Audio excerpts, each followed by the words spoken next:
Room for one more. A man named Joseph Blackwell came to Philadelphia on a business trip. He stayed with friends in the big house they owned outside the city.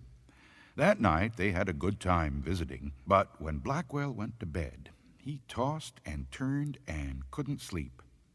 Sometime during the night, he heard a car turn into the driveway. He went to the window to see who was arriving at such a late hour. In the moonlight, he saw a long black hearse filled with people.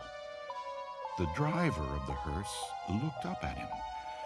When Blackwell saw his queer, hideous face, he shuddered. The driver called to him, "There is room for one more." Then he waited a minute or two, and then he drove off. In the morning, Blackwell told his friends what had happened. "You were dreaming," they said. "I must have been," he said, "but it didn't seem like a dream."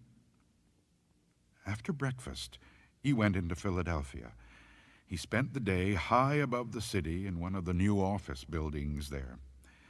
Late in the afternoon, he was waiting for an elevator to take him back down to the street. But when it arrived, it was very crowded.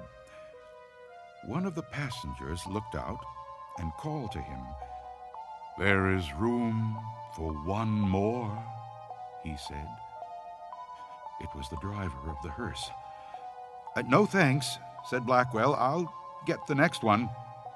The doors closed and the elevator started down. There was shrieking and screaming, then the sound of a crash. The elevator had fallen to the bottom of the shaft. Everyone aboard was killed.